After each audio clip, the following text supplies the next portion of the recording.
السلام علیکم ورحمۃ اللہ وبرکاتہ۔ نحمدہ ونصلی علی رسولہ الکریم، اما بعد۔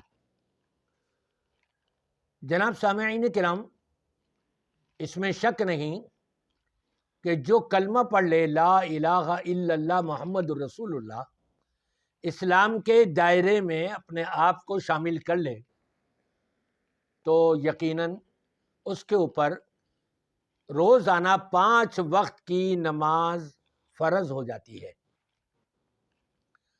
وہ علیحدہ بات ہے کہ کلمہ پڑھ لینے والوں میں اکثریت نماز نہیں پڑھتی، اور آپ کو ایسی مساجد بھی ملیں گی کہ جہاں 10 نہیں، سینکڑوں اور ہزاروں کی تعداد میں مسجد کے اندر نمازیں پڑھ رہے ہوتے ہیں۔ خوش نصیب ہیں، خوش بخت ہیں، اللہ تبارک و تعالی سب کی نمازیں اپنی بارگاہ میں مقبول و منظور فرمائے۔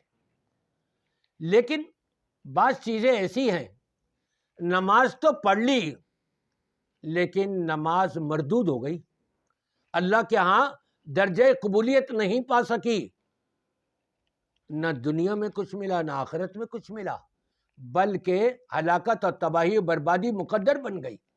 وہ کیسے؟ اس کا ذرا سا جائزہ لینا ہے۔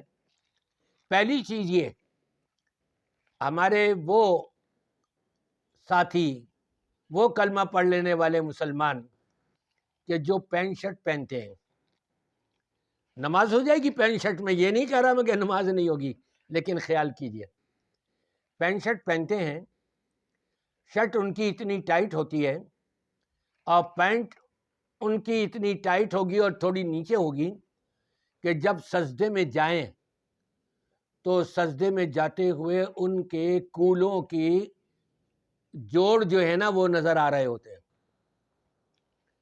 جبکہ اسلام کی یہ تعلیمات ہیں کہ مرد کے لیے گھٹنے سے لے کر ناف تک کا حصہ ستر ہے، اس کو چھپا کے رکھنا ہے۔ اس کا مطلب یہ ہوا کہ نماز کی حالت میں ستر پورا اختیار نہیں کیا گیا تو نماز کیسے ہوگی؟ مردود ہو جائے گی۔ ستر آپ کا ڈھکا ہوا ہونا چاہیے۔ جو احباب پینٹ پہنتے ہیں ان کو اس چیز کا احساس ہونا چاہیے کہ ان کی شرٹ اتنی چھوٹی نہ ہو کہ سجدے میں جاتے ہوئے اور ان کے کولوں کا کچھ حصہ جو ہے وہ نظر آ رہا ہو، نماز نہیں ہوگی۔ دوسری صورت، نماز پڑھ رہے ہیں، 1 منٹ کے اندر 2 رکعتیں پڑھ ڈالی، 2 منٹ کے اندر 4 اور 3 رکعتیں پڑھ ڈالیں، اٹھک بیٹھک ہو رہی ہے، اللہ اکبر اللہ اکبر اللہ اکبر۔ ایسی پڑھی ہوئی نماز پڑھنے والے کو بددعا دیتی ہے، ضیعک اللہ کما ضیعتنی، جس طرح سے تو نے میری حیات اور شکل کو بگاڑا ہے، برباد کیا ہے، اللہ بھی تجھے ایسے ہی برباد کر دے۔ تو نماز کہاں سے قبول ہوگی؟ نماز قبول نہیں ہوگی۔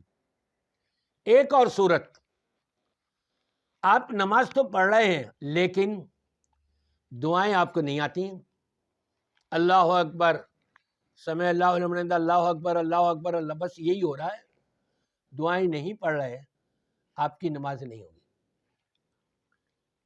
آپ چاہے مختصر دعائیں پڑھیں یا زیادہ پڑھیں، درمیانی پڑھیں یا زیادہ، لیکن دعائیں ضرور پڑھنی ہے۔ آپ رکوع میں گئے، سبحان رب العظیم آپ نے ایک ہی مرتبہ کہا بمشکل، اور 3 مرتبہ نہیں کہا، سجدے میں آپ 3 مرتبہ سبحان رب الاعلیٰ بھی نہیں پڑھ سکے، آپ 2 سجدوں کے درمیان بیٹھ کر کے اللہم اغفر لی وارحمنی واہدنی وعافنی، آپ کچھ بھی نہیں پڑھ رہے، تو یہ نماز مردود ہو جاتی ہے، نماز قابل قبول نہیں ہوتی۔ نماز سنت کے مطابق آپ پڑھیں گے تو اللہ کی بارگاہ میں قبول ہوگی، اور سنت سے ہٹ کر کے کریں گے تو وہ مردود ہو جائے گی۔ اس لیے اپنا ٹائم بھی ضائع نہ کریں، اپنے اعمال بھی برباد نہ کریں، اور اللہ کے ہاں محرومی کا شکار بھی اپنے آپ کو نہ بنائیں۔